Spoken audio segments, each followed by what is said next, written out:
Four new provincial police commissioners have been appointed as the South African police force embarks on a big reset. With me is former Western Cape Provincial Commissioner Dr. Lennit Max. Welcome, Doctor. My pleasure. Doctor, four new appointments. Lieutenant General Arthur Peter Adams in Northwest, Lieutenant General Jan Scheepers in Limpopo, Lieutenant General Sizakhele Dyanti in the Western Cape, and Lieutenant General Apapia Modise in Mpumalanga. Are these merit appointments? Yeah, you can remember the last time then when we spoke. I raised a concern which is very serious to me with regards to our Rainbow Nation approach and that we can't leave certain race groups behind. Because at the time, all 9 provincial commissioners were African. There were not a single colored, white, or Indian among them, as well as the National Commissioner's Office with his deputies, as well as his divisional commissioners. This time around, I'm very pleased that the acting National Commissioner, in her wisdom, decided that there's merit among people of colors as well as whites, and to take this country along as a team to allow each and every race group, there's no Indian there, but to contribute to crime fighting in this country to make our country more safer. So yes, in terms of the information which I gathered from the media, it appears to me that these provincial commissioners are seasoned police officers. For instance, Lieutenant General Sizakhele Dyanti in the Western Cape, he got 34 years of service. Lieutenant General Arthur Adams, Northwest, 34 years of service as well. Lieutenant General Jan Scheepers, Limpopo, 38 years of service. And Lieutenant General Apapia Modise of Mpumalanga, she got 37 years of service. So that is, for me, pleasing that they are seasoned. They are not people who are, parachuted into those ranks, and I'm quite certain that they know and understand our community's needs, and they will make use of the opportunity to ensure that the resources are distributed to the areas needed most.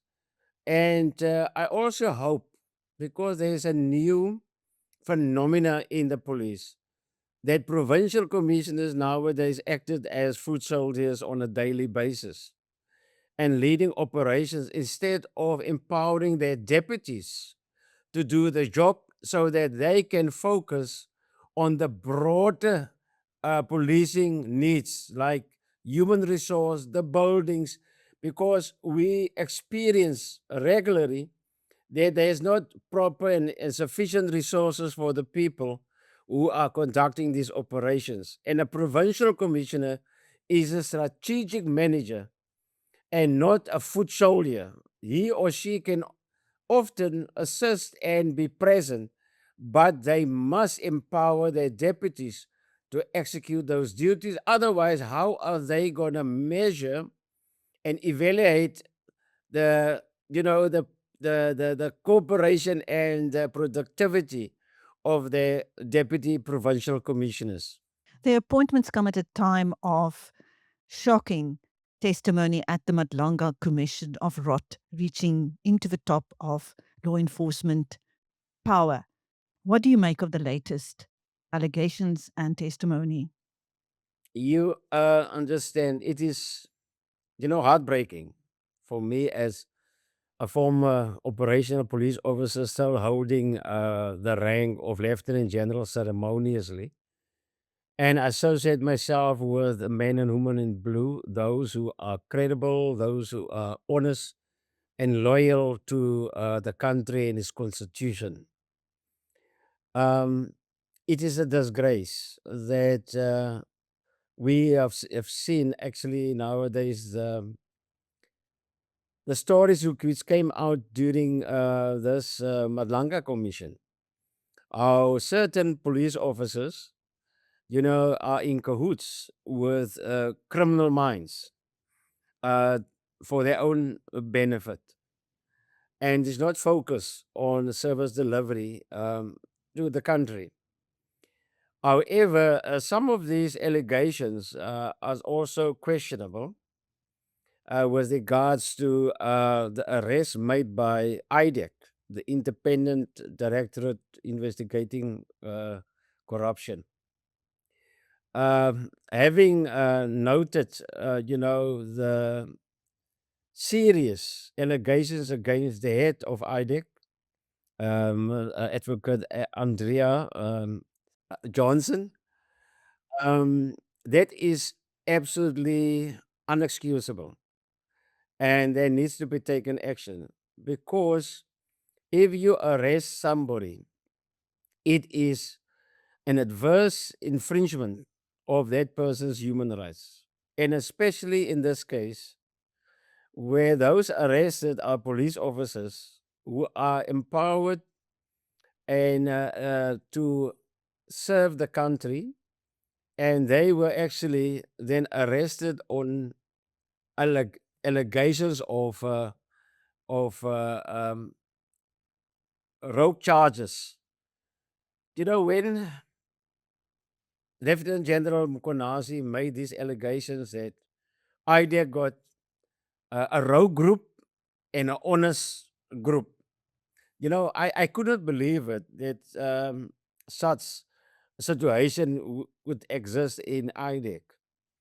But the latest testimony before the Madlanga Commission exonerates Lieutenant General Mkonasi, and and that is damaging not only for Andrea Johnson, but to IDEC as a whole, the NPA, but most importantly, to government, because government put these systems in place to ensure that they address, the corruption in this country. And we as citizens got hope that government is doing the right thing to put these systems in place and also to appoint people they believe got, the necessary skill and commitment to serve our country without fear or favor. And it is totally unacceptable, and I think there must be consequences to that effect.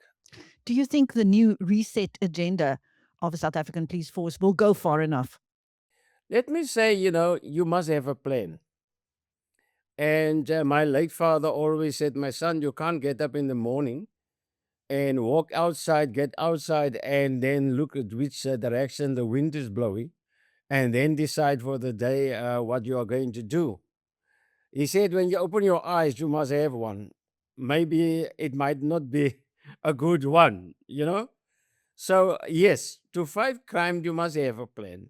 And we have seen a lot of plans. Myself, as provincial commissioner, I also had a plan, but those plans are not cast in iron because crime evolved.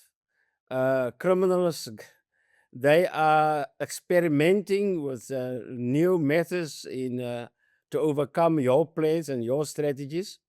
So it is work in progress, I think, and I'm glad that the minister, the acting minister, I think at this stage I can say confidently that unless proven otherwise in future, that he is determined to change the culture in the South African Police Service and to reset also the focus of the South African Police Service on what matters most, and that is the safety and security of our people in this country.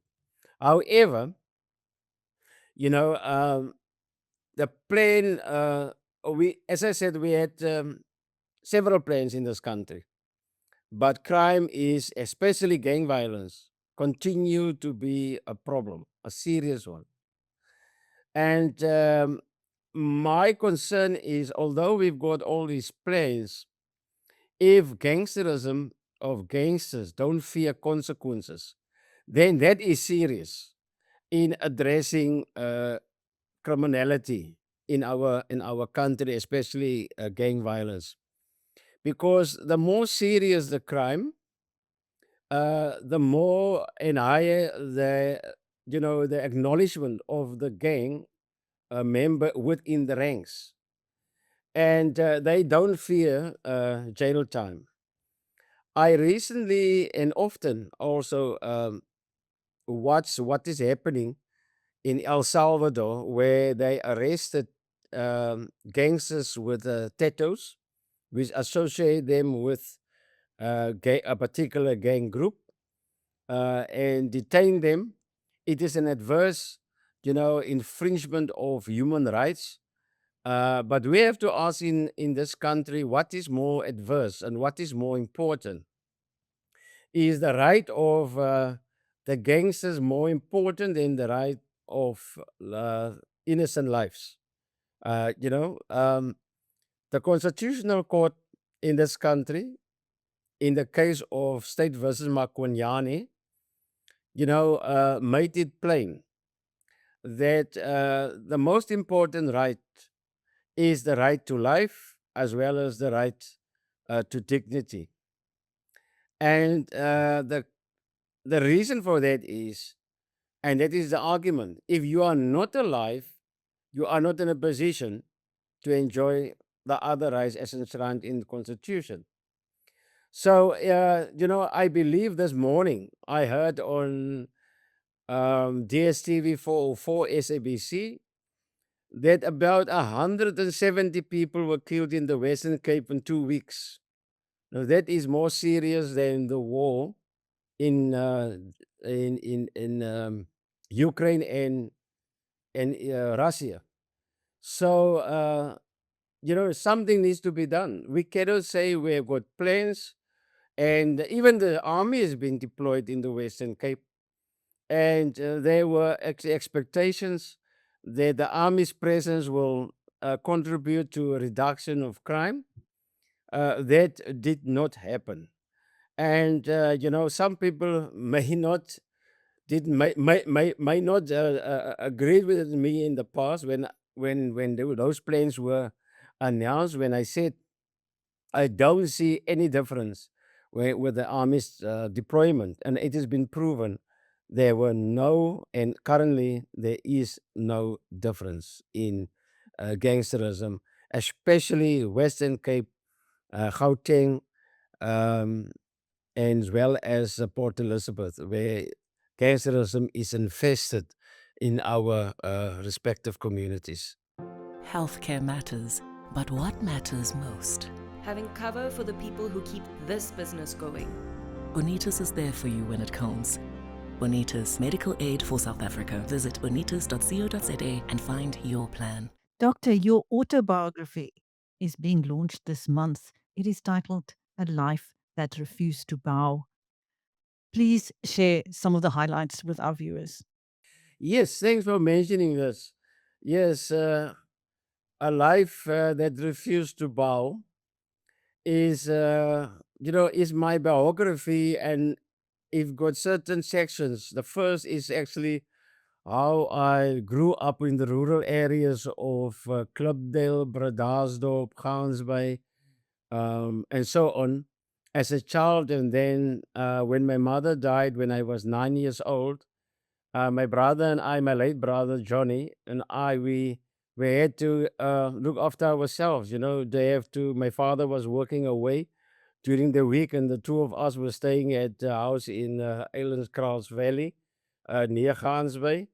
And yeah, we have to look after ourselves. We knead bread and bake it on the stove, and whilst other children um, enjoying their nice slices of bread with butter and peanut butter and cheese.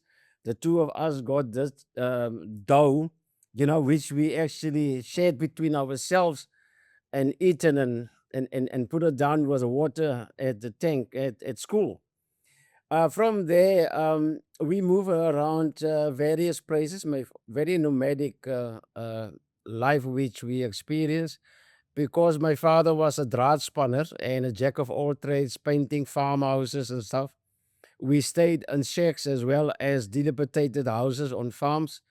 He was not an ordinary farm worker, and we stayed in those houses which the farmers didn't use for their workers because our stay was temporary. As long as the draadspan job was ongoing, they stayed there. When it's finished, we have to move to another farm.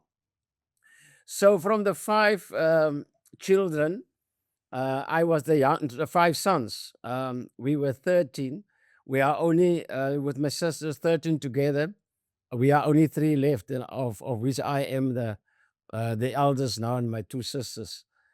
And that is part of the book, and the other part is I had to leave school with a standard 6, grade 8 school certificate in the first quarter of 1977 as in standard 7, grade 9 today.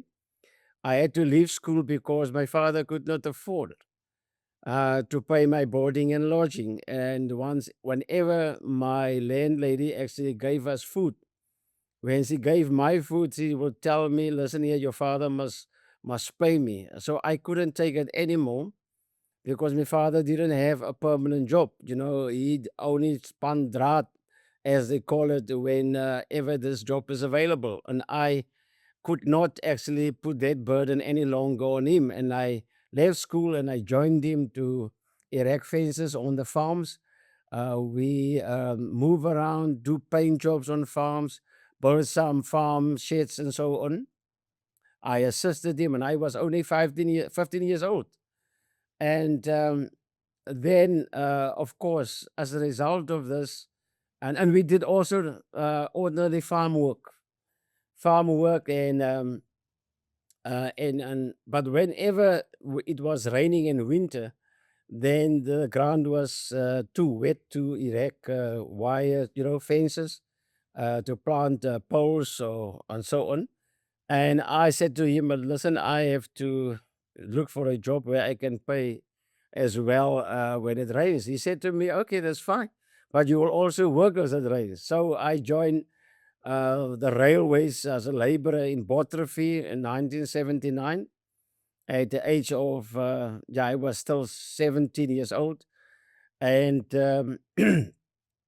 so I worked there as a laborer. We replaced sleepers and, build the railway lines. It was excruciating work. It was hard labor, to remove sleepers underneath two persons, myself and my buddy. We had to replace 15 wooden sleepers with cement sleepers. Those years, they were not machines, replace it like today. Not at all. We had to do it by hand. And the team I worked with was about more than 100 guys. And we work, as they call it, stukwerk. When you finish with your 15 sleepers, you are finished for the day. So it was hard labor. Then I got this break and I decided I cannot pension it along the railway lines. And an opportunity came when I joined the then railway police. I joined the railway police and I always had this desire to become a police officer. And then I joined, as I said, my mother were already late. I had to actually carve out my, look for my path. And when I found my path in life, I had to cut it open. So I stayed in that railway camp in a kompong, in Bod River, until this opportunity arrived. But while I was staying there, I had two dreams. The one is that one night I stayed with my late brother in his hut, and I had a dream that I was walking in the field and among flowers, and all of a sudden a sunflower raised, and a voice said to me, "I want you to shine like that flower." and I woke. And I thought my brother was talking to me, but they were fast asleep. And that dream stayed with me, you know, as long as I'm alive since then.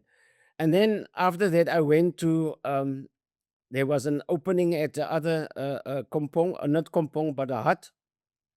I went in to a friend, which I actually grew up with, and the two of us were staying in that hut. And while I was in that hut, I had a dream that I'm at the police college, and I had a black shorts, white tackies, and a white vest on, and we are doing, PT, um, and so on. And I woke also, and I found myself on this steel bed, and this wooden structure, and I could not believe because it was so real, as if I was at the college.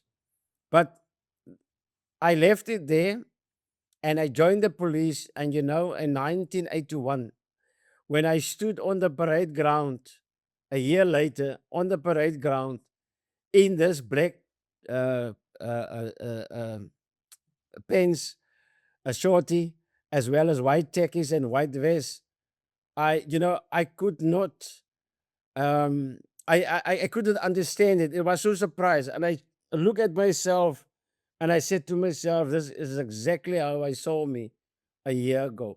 So there was really a purpose for me. And at that time, I was busy, writing exams and improving my studies through the then Success College. I had this desire that, um, I want to become a better person. I want to make a contribution to go to this to our country. But my late father, he had wishes that Johnny, my late brother, the one just older than me, and I must have better jobs than the other three brothers. And he wanted us to get a proper education. But unfortunately, Johnny dropped out at standard 4, grade 6. And I finished now grade 8 and started working as a laborer, which actually disappointed him very much. But as a result of our financial situation, I could not actually proceed.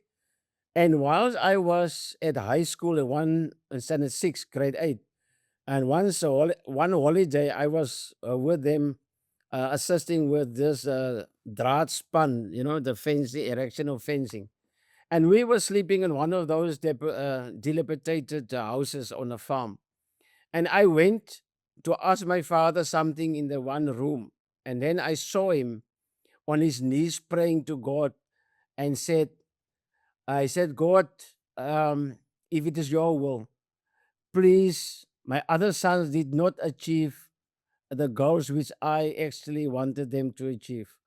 But this last one, if it is your will, be with him and assist him to achieve the goals and my wishes. I turned around. I didn't ask him. I was so shocked. I turned around and I walked back to my brothers and the other guys who actually worked with my father. And I continued talking to them and we slept. And I kept that all the way, you know, with me, that he prayed for it. The day when I went home and I told him, listen, I have to report at the railway police headquarters to be sworn in. He was so proud of it. And when I became a sergeant, I went down in uniform. And my father was born in 1901. He didn't have education. He was illiterate. And then I showed him my stripes. He could not talk that at that time because he had about 3 or 4 strokes, and his voice totally disappeared. And he touched those stripes with a smile and nodded his head, and he was so satisfied with my progress. And he said one day, whilst we were staying on the farm, and Saturday afternoon, the two of us were sitting because there were no other children of my age around which I could play with, and he was my mate. And he would tell me about the war he was in 1942 and all these terrible things at war. And he said to me, one day that you guys will take command over white people. Now, at that time, I grew up, I was born into apartheid, and I grew up with the system as is. And I thought, my father is now really getting old, how is it possible? Because the structure looked so permanent. How is it possible that that could happen? And and when I actually progressed in my ranks and in the police, and the new dispensation actually arrived in 1994, and it happened that we could take command over white people. I sat as provincial commissioner in my conference room. I sat there with my stars on my shoulders and my swords, and I look at the panel or the guys in front of me, my other fellow commissioners and brigadiers, and I said to myself, if he was still alive and could see that what he told me, his predictions came true. And yes, but I must also say that whilst in apartheid, as I work actually at the railways in Bodriver, I had to request my immediate supervisor and the inspector for a testimonial letters. And let me tell you, those two white people, they wrote testimonial letters in favor of me, and they mentioned there that as far as they know me, I'm not smoking, I'm not drinking, strong wines or anything, and they know for a fact that I will go far in my career. And those testimonial letters, everything is in my book. And those two white people in the party system did not see a colored boy of 18 years old. They saw somebody, a leader for the future. And what they did was actually they invested in my future by by giving me that testimonial letters. So everything was not bad, and not all white people were bad, and that I can attest to, and that is what I appreciate. And when I became a person to decide on the future of all races in the police where I chaired, I did not allow a situation where a particular race group were left behind. I had a situation where Celebi at the time told us that we have to not replace, but to transform the police. At that time, most senior positions were actually occupied by white Afrikaners. And we had to bring in people of color into those positions. We could not simply chase away white people. And they created additional positions. That's why the police at this moment are heavy on the budget or salaries because of those additional positions. And he said that we were not supposed to put white people on. And I put one. I've got an instance where I had 18 vacancies and I put one person on. And Celebi at promotion board discussions, he took me on. Why I put that white person on? It's against his instruction. And they wanted me to appoint somebody else from MK because Celebi was ANC deployee. And I had about 3 ANC deployees under my command, and they wanted to promote that person from a captain to a full colonel. And I said, no, that white guy is my recommendation. He deserves it, and I'm not going to compromise on that. So there, Celebis and my relationship starting to sour. And at the later stage there, I recommended a colonel for a brigadier post in POW. He's late now. His name was Leon Grobler. And Salebe actually promoted a black person in his place and did not promote him. And he went on arbitration. And during the arbitration, he mentioned to the arbitrator that he got only one witness, and that is Commissioner Lennit Max. And my legal advisor actually asked for a adjournment, and he came to me, very surprising, and he asked me, but Commissioner, is it true what Grobler said, that he is going to use you to testify on his behalf?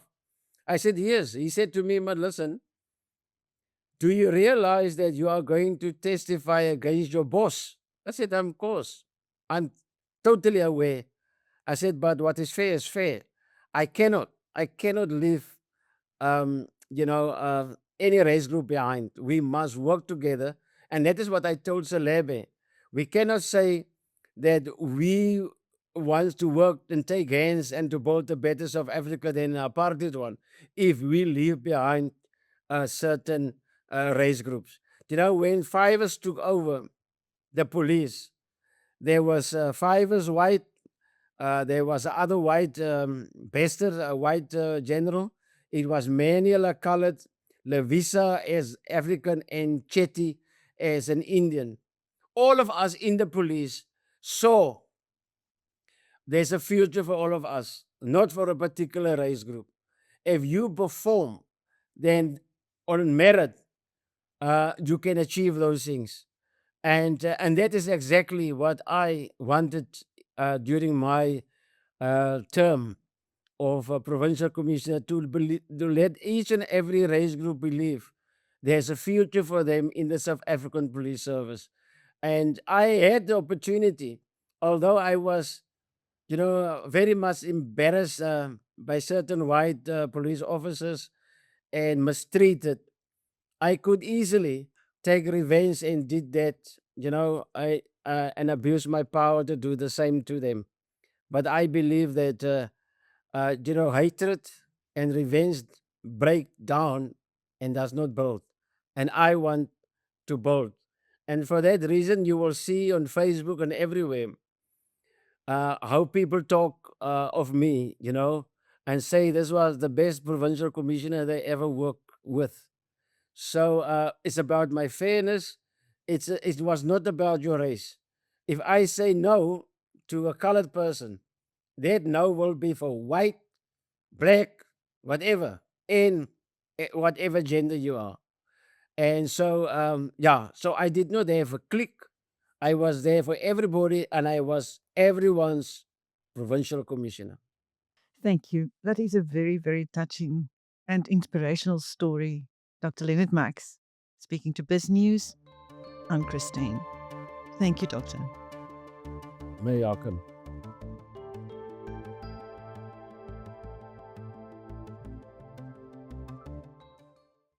Start your day a step ahead. Biz News Insider. It delivers the business stories that matter every morning straight to your inbox, sharp, fast, and free. Subscribe now.